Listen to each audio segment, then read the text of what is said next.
The Velithri Dominion had ruled the stars for 12,000 years. Their empire covered 900 star systems, and their warships numbered in the tens of thousands. They were tall creatures with gray skin and 4 arms, and they believed themselves to be the greatest civilization the galaxy had ever produced. When their deep space scanners first detected the small blue planet called Earth, they studied its inhabitants with cold interest. The humans were soft creatures made of flesh and bone. They lived short lives of barely 100 years. They needed oxygen to breathe and water to drink. To the Velithri, these beings seemed pathetic and weak. Admiral Kethvoran was one of the most decorated commanders in the Dominion fleet.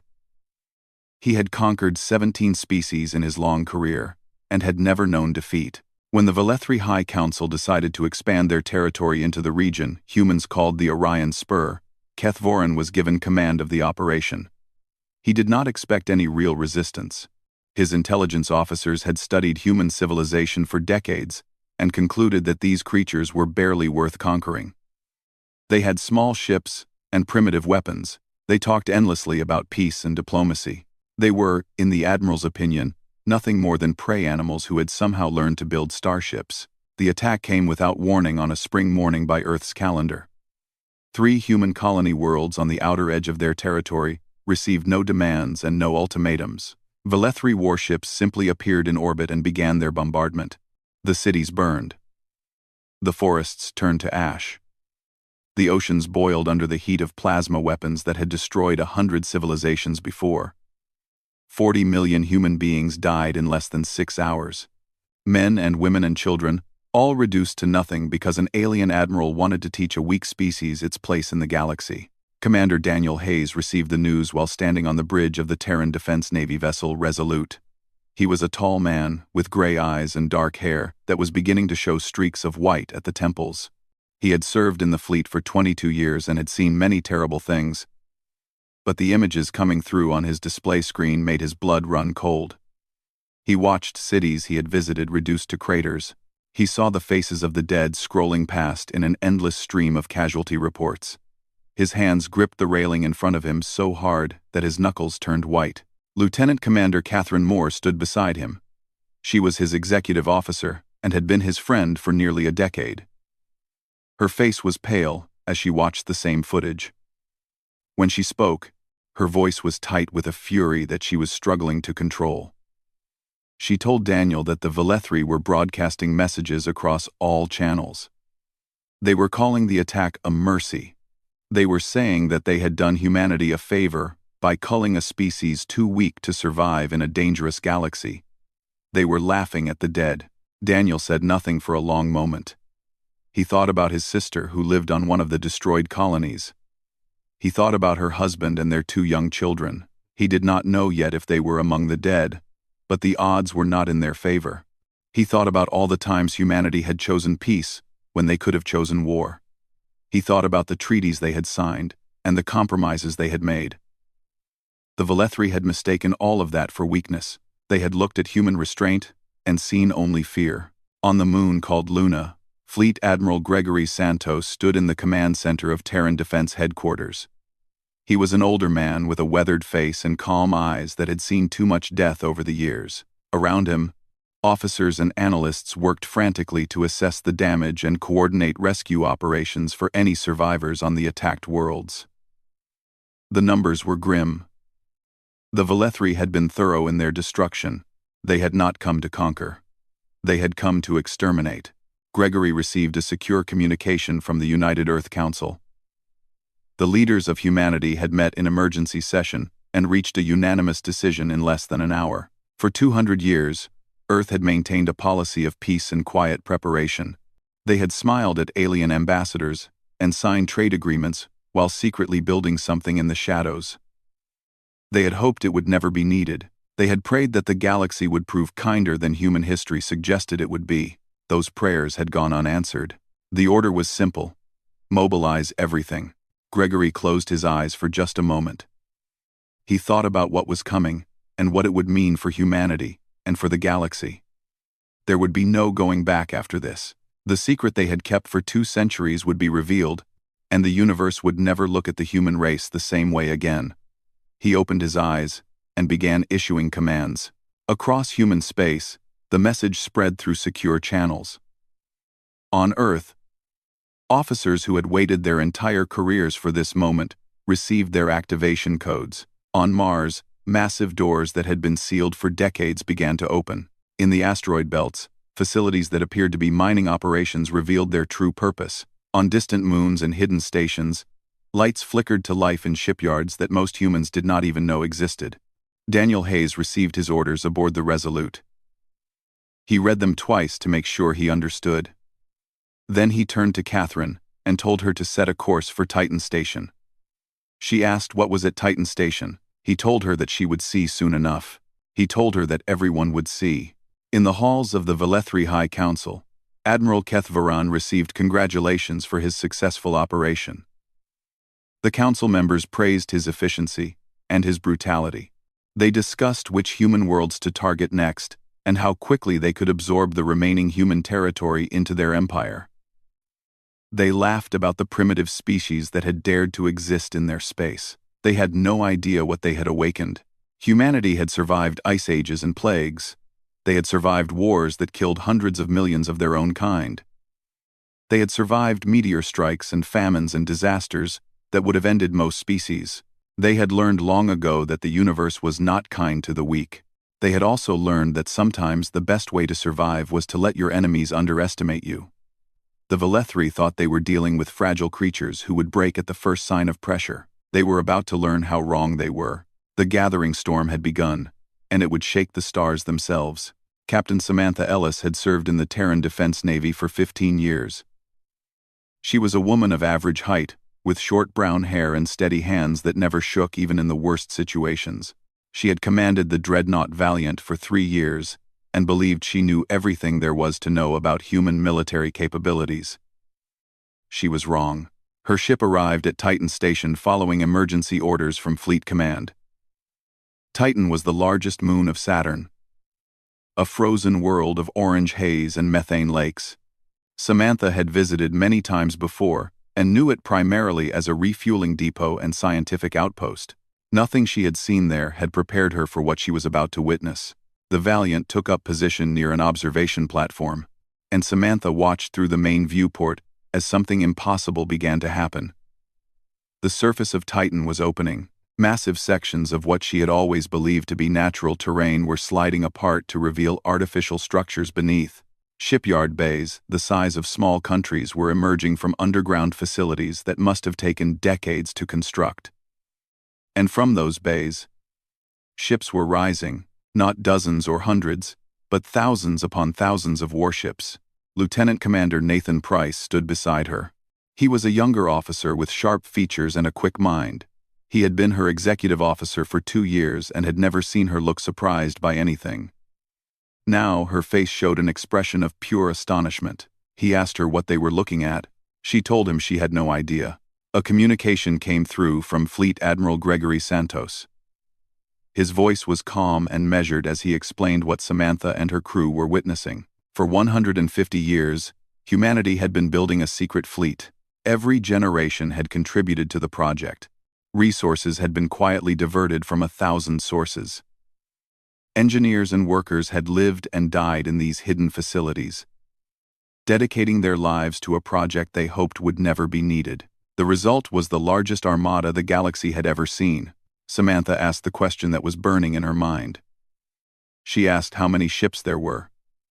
Gregory told her the number was 487,000 dreadnoughts. Each one was larger and more powerful than anything the Velethri possessed. Each one was crewed by officers who had trained their entire lives for this moment. And there were also support vessels, carriers, destroyers, and medical ships. The total number of combat-capable vessels exceeded 700,000. Nathan made a sound that was somewhere between a laugh and a gasp. He said the number out loud as if he could not believe it. The entire Velethri Dominion fleet numbered around 60,000 ships. Humanity had built more than 10 times that number in secret, waiting for the day when they would have no choice but to use them. Samantha thought about what this meant. She thought about the generations of men and women who had worked on this project without recognition or thanks. She thought about the leaders who had made the decision to prepare for the worst while hoping for the best. She thought about the alien species who had looked at humanity and seen only weakness. Those species had no idea what was coming. On Earth, President Caroline Webb addressed a global audience. She was a woman in her 60s with silver hair and a voice that carried the weight of terrible decisions. She stood in front of the United Nations building and spoke to every human being who could hear her words. She explained what the Velethri had done. She showed images of the destroyed colonies and read the names of the dead. She did not cry, though many who watched her did. Then she explained what humanity was going to do in response. She said that for 2 centuries, Earth had chosen peace. They had extended friendship to every alien species they encountered. They had signed treaties and honored agreements. They had hoped that the galaxy would accept them as equals. That hope was now dead, buried under the ashes of 40 million innocent people. Caroline told the watching universe that humanity would not become conquerors. They would not commit genocide or enslave defeated peoples. But they would defend themselves with every weapon at their disposal. They would show the Velethri and everyone else what happened when you pushed the human race too far. She asked for no permission and offered no apologies. Her people had been murdered, and she intended to answer that murder with overwhelming force. Across human space, the hidden fleets emerged from their concealment. Ships rose from the moons of Jupiter and the asteroids of the belt. They came from facilities buried under the ice of Europa and carved into the rocks of distant planetoids. They had names that spoke of human determination, defiance, perseverance, indomitable, unyielding. These were vessels built by a species that refused to die. Commander Daniel Hayes watched from the bridge of the Resolute as the armada gathered. His ship was small compared to the massive dreadnoughts joining the fleet. But he and his crew would still have a role to play. He thought about his sister and her family. He had received word that they were among the dead on the colony world of New Boston. There would be time to mourn later. For now, there was work to do. Catherine Moore reported that all ships were receiving their orders. The fleet would be divided into task forces, each one large enough to overwhelm any opposition the Velethri could muster. The first target would be the enemy staging areas on the border of human space. From there, they would advance into Velethri territory and destroy every military installation they found. The war would be fast and brutal, and it would end only when the enemy no longer had the ability to threaten humanity again. The crews of the great ships prepared for battle. Men and women checked their weapons and said prayers to whatever gods they believed in. Some wrote letters to loved ones that might never be sent. Others simply sat in silence and thought about what was coming. They were not eager for war. They did not celebrate the death that was about to follow. But they were ready to do what needed to be done. Fleet Admiral Gregory Santos gave the final order. 500,000 dreadnoughts and hundreds of thousands of support vessels activated their fold drives. The technology allowed them to bend space itself and travel vast distances in moments. One by one, the ships of the Terran Armada vanished from human space and reappeared in the territory of their enemies. The giant had awakened, and the galaxy would tremble at its footsteps. Admiral Keth Voran was reviewing reports from his conquered territories when the first warning came through. His sensor officer reported unusual readings from the border regions. Something was approaching through fold space, something massive. Keth Voran dismissed the concern at first. The humans had no significant fleet. His intelligence officers had confirmed this many times. Whatever was coming must be a natural phenomenon, or perhaps a malfunction in the detection equipment. Then the human ships arrived, and Keth Voran learned how wrong his intelligence officers had been. The first wave emerged from fold space like a wall of metal and fire. 50,000 dreadnoughts appeared in perfect formation, each one bristling with weapons that the Velethri had never seen before. Behind them came more ships, and more after that. The sensor displays on Velethri warships began to overload as they tried to count the incoming vessels. The numbers kept climbing higher and higher until they became meaningless. Commodore Derek Palmer commanded the vanguard of the Terran fleet. He was a man of 45 with a shaved head and the kind of calm demeanor that commanders needed in moments of chaos. He stood on the bridge of his flagship, the TDN Thunderchild, and watched his tactical display with satisfaction. The first Velethri defensive line was directly ahead. It consisted of 3,000 warships that had been positioned to guard against any human counterattack. Those ships were now hopelessly outnumbered. Derek opened a channel to all ships in his task force. His orders were clear and simple. Engage and destroy all enemy military vessels. Avoid civilian targets. Take prisoners when possible. Show no mercy to those who resist, but do not become monsters in the process. Humanity had not started this war, but they would finish it with their honor intact. The battle began with a fury that neither side had ever witnessed. Terran Dreadnoughts opened fire with plasma cannons and missile batteries that overwhelmed Velethri shields in seconds. The alien warships returned fire, but their weapons seemed almost primitive against the technology humanity had developed in secret. Ships that had terrorized the galaxy for centuries were torn apart like paper in a storm. Lieutenant Megan Torres flew a fighter in the chaos of the battlefield. She was 28 years old with quick reflexes and a talent for combat flying that had made her one of the best pilots in the fleet. Her squadron was assigned to protect the capital ships from enemy bombers and strike craft. She twisted her fighter through a maze of debris and weapons fire, hunting for targets. A Velethri cruiser loomed ahead of her, damaged but still fighting. Megan watched as 3 Terran Dreadnoughts concentrated their fire on the alien vessel.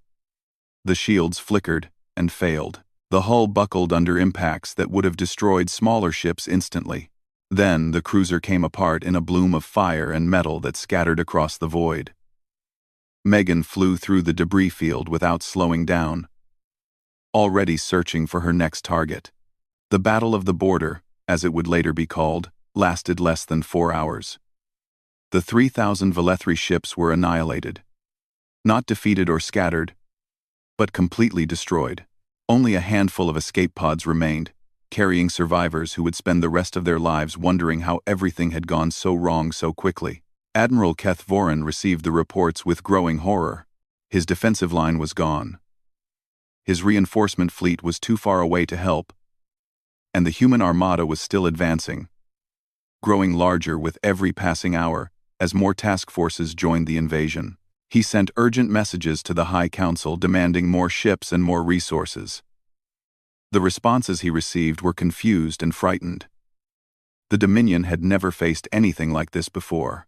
The human fleet pushed deeper into Velethri territory. They struck military installations and shipyards with surgical precision. They destroyed communication relays and supply depots. They captured strategic positions and fortified them against counterattack. Each battle was shorter than the last because the Velethri simply did not have enough ships to mount an effective defense.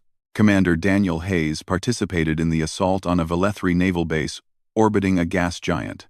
The Resolute was part of a strike force tasked with eliminating the defensive batteries that protected the facility. He watched through his viewport as Terran ships dismantled defenses that had been built over centuries. The aliens fought bravely, but bravery meant nothing against overwhelming firepower. Catherine Moore reported that enemy ships were attempting to flee the system. Daniel gave orders to let them go.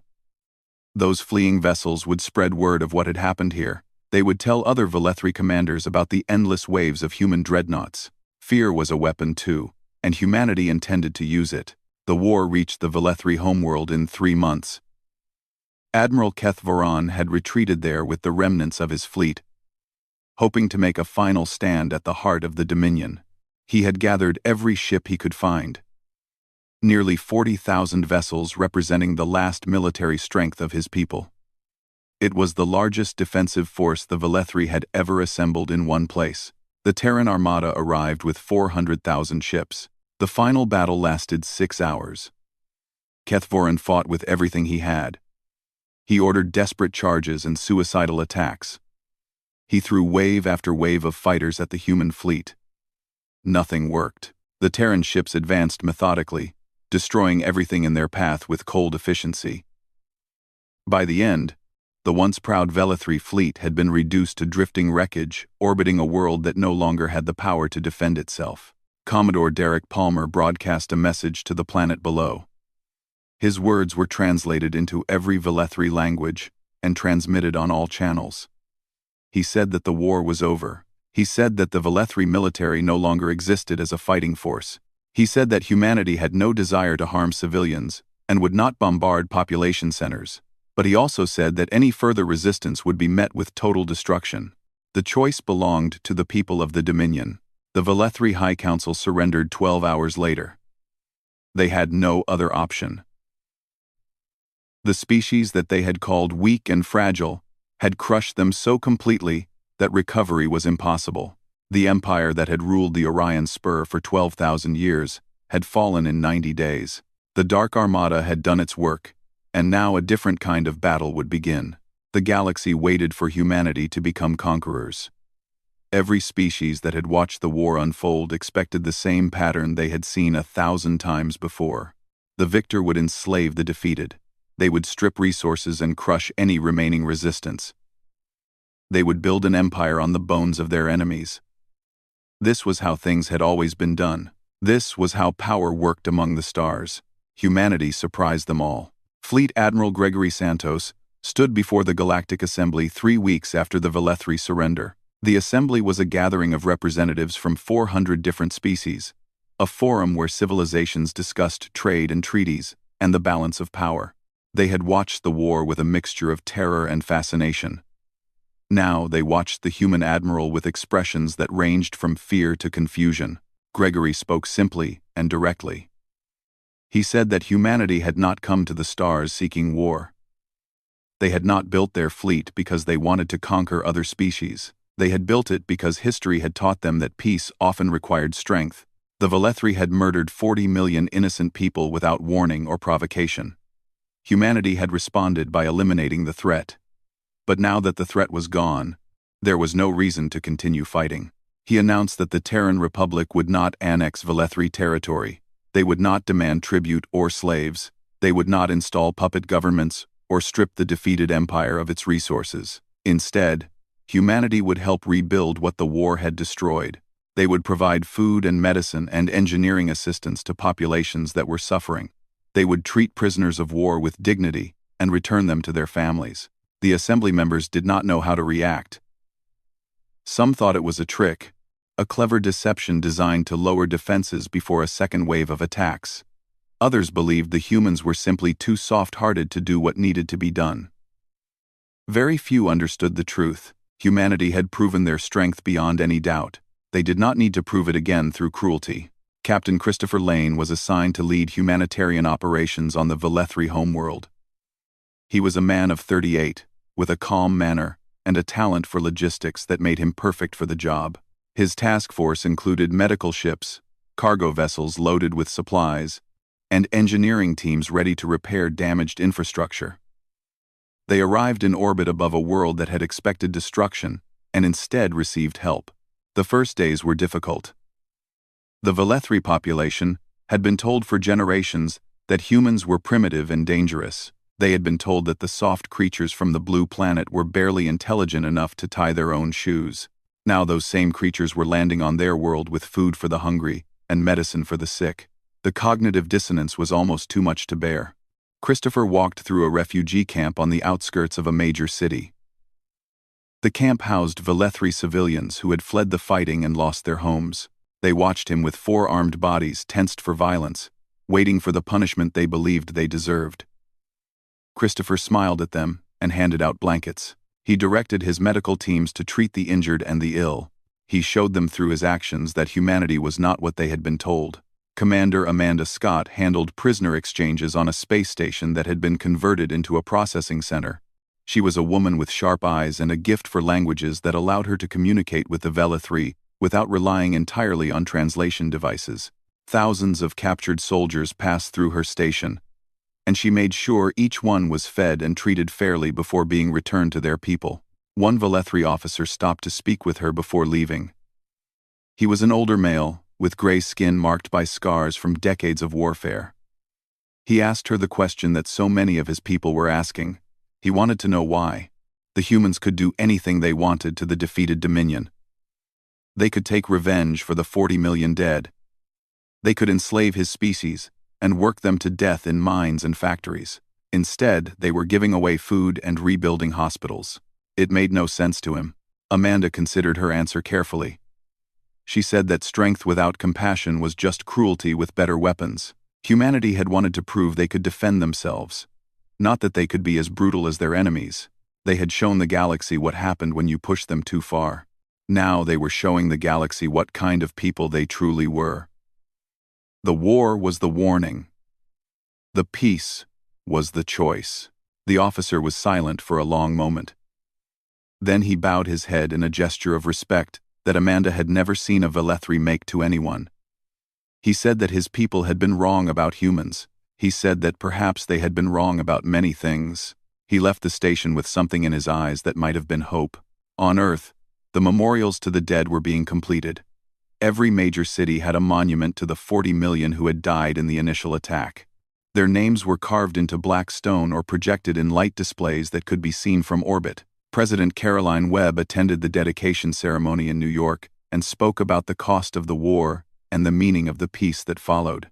She said that humanity had not won because they were stronger or more violent than their enemies. They had won because they were more determined. They had won because they refused to accept extinction. And they had proven their worth, not through the destruction they caused, but through the mercy they showed afterward. The Velethri had called humans fragile. Now they understood that fragility and weakness were not the same thing. Across the former Dominion, the process of reconstruction continued. Human engineers worked alongside Velethri technicians to repair power systems and water treatment plants. Human doctors taught Velethri medical students techniques that could save thousands of lives. Human ships patrolled trade routes to protect merchant vessels from pirates who might take advantage of the chaos. Slowly, carefully, two species that had been at war began to learn how to live in peace. The reckoning had come and gone. The punishment for the crimes against humanity had been the destruction of an empire.